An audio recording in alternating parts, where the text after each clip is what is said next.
sabda Tuhan dan tekun melaksanakannya. Sabdamu adalah jalan, kebenaran dan hidup kami.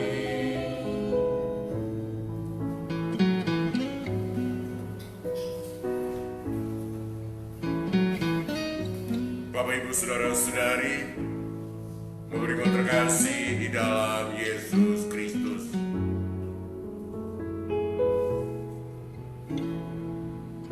ada Bapa, ada Putra, ada Roh Kudus, sama-sama memiliki keilahian.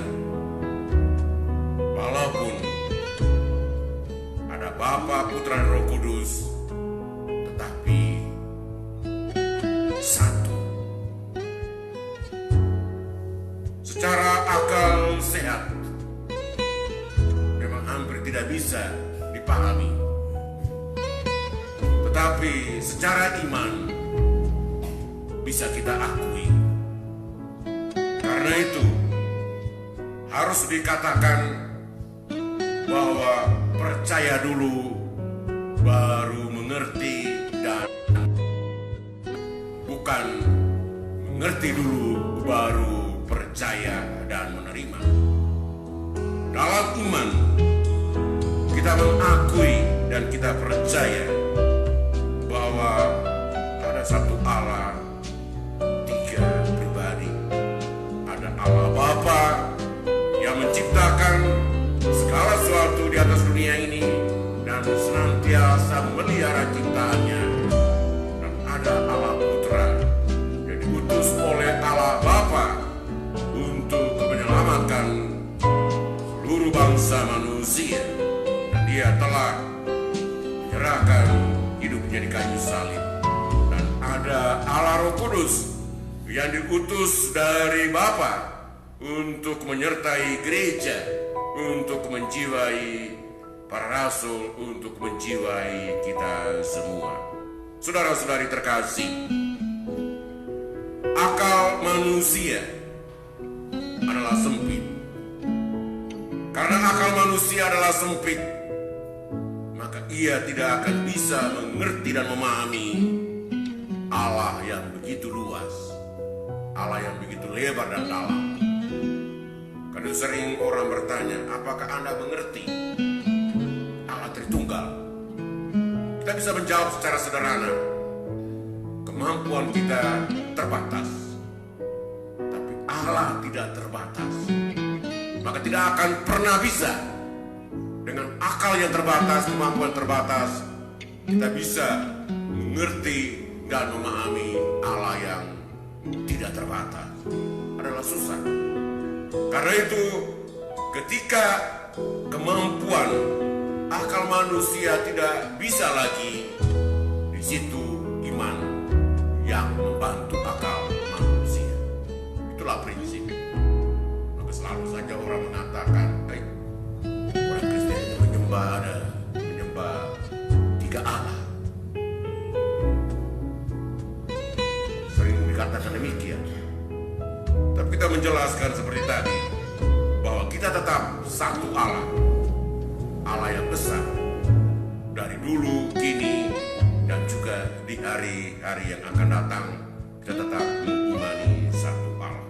Saudara-saudari terkasih dalam Yesus Kristus, apa yang kita belajar pada hari ini dengan memaknai Hari Raya Tritunggal Maha Kudus, Allah Bapa, Allah Putra, dan Allah Roh Kudus. Yang kita belajar hari ini adalah kesatuan. Ada Bapa, Putra, dan Roh Kudus, tapi tetap satu. Satu kesatuan yang tidak bisa dipisahkan satu dari yang lain. Sebagai gereja, kita berbeda-beda. Di sini berbeda-beda juga. Ada orang Flores, ada orang Jawa, ada orang Batak, bahkan ada orang juga Tionghoa. Kita berbeda-beda. Tetapi ketika kita sudah sampai di sini, kita satu. Tidak bisa orang menutup dirinya. Tidak bisa orang membentengi dirinya. Tidak bisa orang membangun tembok pemisah. Kita semua satu. Kemudian keluar dari sini, kita pun juga adalah satu. Ada saudara-saudara kita yang tidak bisa hadir karena situasi dan kondisi akibat COVID-19 ini. Mereka yang tidak bisa berkumpul bersama dengan kita di sini, walaupun mereka di rumah dengan cara masing-masing merayakan imannya, tapi kita dengan mereka adalah satu. Fisik boleh jauh, raga boleh jauh, tetapi hati selalu dekat. Tetap satu. Tidak ada yang mengatakan bahwa karena virus ini maka kita tidak satu lagi. Tidak mungkin. Tetap satu. Ya, kita akui bahwa kita di rumah kan fisik, memang tidak bisa kita bertemu dengan satu yang lain face to face. Tapi dalam iman, dalam hati tetap kita satu. Dan karena kita satu, kita pun juga harus belajar dari Allah Tritunggal Maha Kudus. Belajar untuk bekerja sama. Belajar untuk saling menghargai. Belajar untuk saling mengakui. Belajar untuk tetap berjalan bersama-sama.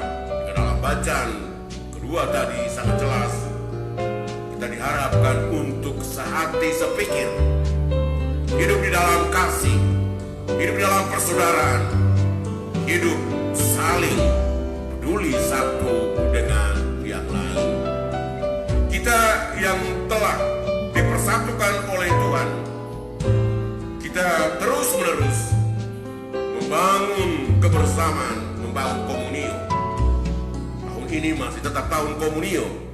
Keuskupan mengajak kita sekalian untuk terus menghidupi, merawat, memupuk komunio meskipun virus corona yang kita alami tidak akan menghancurkan, tidak akan meruntuhkan komunio yang sudah kita bangun. Biarpun itu terjadi, ada virus, ada ancaman, tetapi apa yang sudah kita upayakan bersama, kita perhatikan, tetap kita wujudkan, tetap kita pelihara di hari-hari yang akan datang. Dalam kebersamaan, di dalam persaudaraan inilah kita harus berjalan bersama-sama. Maka di dunia ini kita dijiwai oleh Roh Kudus, Allah Roh Kudus. Apa yang kita buat selalu dijiwai oleh Allah Roh Kudus. Kalau dijiwai oleh Allah Roh yang lain, maka yakinlah kita yang kita lakukan pasti akan mengecewakan Tuhan. Yang kita lakukan pasti akan mengorbankan banyak orang. Tapi kalau selalu dibingkai, dijiwai oleh Allah Roh Kudus, kita melakukan hal yang pantas dan berkenan di Tuhan dan berkenan di hati semua orang. Meskipun di tengah virus, dia tetap melakukan yang terbaik untuk Tuhan dan untuk orang lain. Dan juga di dalam dunia ini, setelah kita dijiwai oleh Allah Roh Kudus, kita pun juga senantiasa mencontohi jejak langkah teladan hidup dari Allah Sang Putra. Allah Putra, Yesus Kristus, yang telah melakukan yang terbaik dalam hidup dan karyanya, yang peduli dengan siapapun, yang bersimpati dan berempati dengan siapapun. Dia yang telah menunjukkan jalan bagi kita sekalian. Maka contoh teladan hidupnya harus kita wujudkan juga di tengah-tengah dunia ini. Dan setelah dijiwai oleh Allah Kudus, mencontoh teladan Allah Putra, dan akhirnya kita sama-sama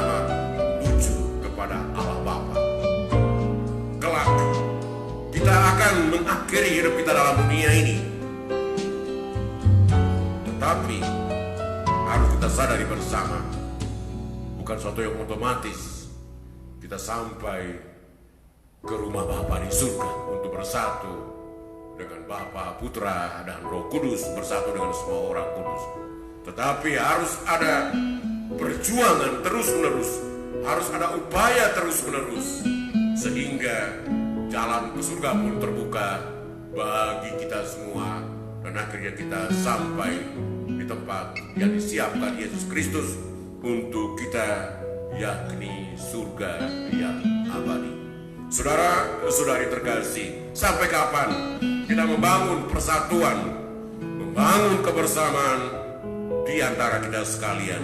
Jawabannya, selagi kita masih hidup, kita terus berjuang dan berupaya untuk membangun, menghidup dan mengembangkannya, memupuk terus-menerus, sehingga persatuan yang kita bangun dalam dunia ini semakin mendekati, bahkan semakin persis dengan persatuan antara Bapa, Putra, dan Roh Kudus, Allah Tritunggal. Mari saudara-saudari terkasih, kita terus melanjutkan perjuangan kita dalam dunia ini untuk melakukan yang sesungguhnya berkenan di Tuhan, sesungguhnya berkenan di hati semua orang.